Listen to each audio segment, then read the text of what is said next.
ಶಿವಲಿಂಗ ಅಂತ ಅಲ್ವಾ. ಇಲ್ಲಿ ಏನೋ ಕೆಲವೊಂದು ವೀಡಿಯೋ ಎಲ್ಲ ನಾನು ನೋಡಿದಾಗ ನನಗೆ ಶಾಕ್ ಆಗೋಯ್ತು, ಏನೇನು ಸೃಷ್ಟಿ ಮಾಡಿಟ್ಟಿದ್ದಾರೆ. ಅದು ಒಂದು ಹೆಣ್ಣಿನ ಒಂದು ಗಂಡಿನ ಏನು ಮರ್ಮಾಂಗಗಳು ಅದು ಸೇರಿ ಈ ಪ್ರಪಂಚ ಹುಟ್ಟಿತು. ಏನ್ರಪ್ಪ ಇದೆಲ್ಲ ನಿಮ್ಮ ಇಮ್ಯಾಜಿನೇಷನಲ್ಲೆಲ್ಲ ಮಾಡಿರಿ ಗೊತ್ತು. ಯಾರೋ ಒಂದು ಊಹೆ ಏನೋ ಒಂದು ಮಾಡಿ ಏನೋ ಒಬ್ಬರನ್ನ ಇಂಪ್ರೆಸ್ ಮಾಡಬೇಕಲ್ಲ ಜನನ್ನ. ಶಿವಲಿಂಗ ಅಂದರೆ ಅದಲ್ಲ. ಶಿವಲಿಂಗ ಅಂದರೆ ನಿನ್ನ ನೆರಳು. ನೀನು ಬಿಸಿಲಲ್ಲಿ ನಿಂತ್ಕೊ 12 ಗಂಟೆಗೆ, ನಿನ್ನ ಬಾಡಿ ಇದೆಯಲ್ಲ, ಆ ಬಾಡಿ ಈ ಸೈಡಲ್ಲಿ ನೆರಳು ಬರುತ್ತೆ. ಆ ನೆರಳು ನೋಡೋಕ್ಕೆ ಶಿವಲಿಂಗ ಥರ ಇರುತ್ತೆ. ಅದಕ್ಕೆ ನಾವು ಶಿವಲಿಂಗಕ್ಕೆ ಕಪ್ಪು ಕಲರ್ ಕೊಟ್ಟಿರೋದು. ಬ್ಲ್ಯಾಕ್ ಬಂದು ನಿನ್ನ ಶ್ಯಾಡೋ. ಅದು ಒಂದು ಹೆಣ್ಮಗು ನಿಂತ್ಕೊಂಡ್ರು, ಒಂದು ಗಂಡು ಮಗು ನಿಂತ್ಕೊಂಡ್ರು, ಒಂದು ಗಂಡಾಗಲಿ ಹೆಣ್ಣಾಗಲಿ ನಿಂತ್ಕೊಂಡಾಗ, ಸ್ಟ್ರೈಟಾಗಿ ನಿಂತ್ಕೊಂಡಾಗ ಇಲ್ಲಿ ನೋಡಿಲ್ಲೇ ಇಲ್ಲಿ ಗಂಟ ಆ ನೆರಳು ನಿನಗೆ ಆಕಾರ ಬಂದು ಯಾವ ಆಕಾರ ಅದಕ್ಕೇ ಗಂಡು ಅಲ್ಲ ಹೆಣ್ಣು ಅಲ್ಲ ಅಂತ ನಾನು ಶಿವಲಿಂಗಕ್ಕೆ ಆಕಾರವಿಲ್ಲ ಅಂತ ಹೆಸರು ಬಂದಿರೋದೇ ಅದಕ್ಕೆ.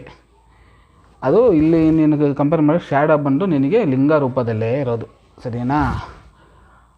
ಲಿಂಗ ರೂಪದಲ್ಲಿದೆಯಾ?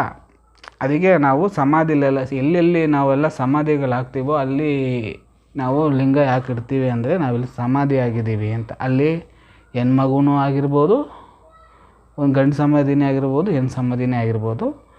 ಅದಕ್ಕೆ ಆಕಾರ ಇರಬಾರ್ದು ಅನ್ನೋದಕ್ಕೇ ನಾವು ಶಿವನ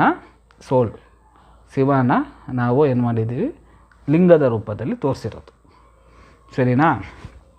ಆ ಲಿಂಗದ ರೂಪದಲ್ಲಿ ಅದಕ್ಕೆ ತೋರಿಸಿರೋದು. ನೀವೆಲ್ಲ ದೇವಸ್ಥಾನದಲ್ಲೂ ಹಳೆ ಕಾಲದಲ್ಲಿ ನೋಡ್ಬೋದು 5 ತಲೆ ಹಾವು. 5 ತಲೆ ಹಾವು ಪ್ರಪಂಚದ ಎಲ್ಲಿ ಹುಡುಕರು ಸಿಗಲ್ಲ, ಸರಿನಾ? 5 ತಲೆ ಹಾವು ಅಂದರೆ ನಾಗರಾವು 5 ತಲೆದು ಅಂದರೆ ನಿನ್ನ 5 ಮೆದುಳು ಒಳಗಡೆ ನಮ್ಮ ಮನುಷ್ಯನ ದೇಹದ ಒಳಗೆ, ಇದು ತಲೆಯ ಒಳಗೆ 5 ತರಹದ ಮೆದುಳಿದೆ. ಹೆಸರು ಚೆನ್ನಾಗಿದೆ, ನೀವು ಹುಡುಕೊಳ್ಳಿ ಗೂಗಲಲ್ಲಿ.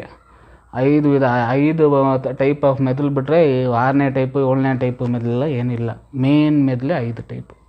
ಆ ಮೆದುಳನ್ನೇ ನಾವು 5 ತಲೆ ಹಾವಾಗಿ ಆ ಶಿವಲಿಂಗ ರೂಪದಲ್ಲಿ ನಾವು ಇಟ್ಟಿರೋದು. ಅದೆಲ್ಲ ಇಂಡೈರೆಕ್ಟು, ಅದೆಲ್ಲ ನಾವು ಡೈರೆಕ್ಟಾಗಿ ಹೇಳ್ಬೋದು ಆ ಕಾಲದಲ್ಲಿ. ಈ ಕಾಲಕ್ಕೆ ಬಂದ ತಕ್ಷಣವೇ ಅದು ಬೇರೆ ಥರ ಚೇಂಜ್ ಮಾಡಿರ್ತೀರ. ಯಾಕೆ ನಾಗರಾವೇ ಇದು ಬೇರೆ ಎಲ್ಲ ಹಾವು ಇಡ್ಬೋದಲ್ಲ, ನಾಗರಾವೇ ಯಾಕೆ ಇಟ್ಟಿದ್ದೀವಿ ಅಂದರೆ, ನಾಗರಾವು ಒಂದೇ ಎಡೆ ಇಡ್ತಿದ್ದಾಗ ಶ್ವಾಸ ಇದೆಯಲ್ಲ ಗಾಳಿ, ಅದು ತುದಿಯಿಂದ ಹಿಡಿದು ಬಾಲದ ಗಂಟ ಎಳ್ಕೊಂಡು ಫೋರ್ಸ್ಫುಲ್ಲಾಗಿ ಬಿಡುತ್ತೆ. ಅದು ಬಾಲದ ಗಂಟ ಗಾಳಿ ಎಳ್ಕೊಳ್ಳೋ ಒಂದು ಶಕ್ತಿ ಬಂದು ಈ ಪ್ರಪಂಚದಲ್ಲಿರೋ ಭಗವಂತ ನಾಗರಾವು ಕೊಟ್ಟಿದೆ. ಸ್ನೇಕ್ ಅಂದರೆ ಕೋಬ್ರಾ ಕೊಟ್ಟಿದೆ. ಕೋಬ್ರಾ ಬಂದು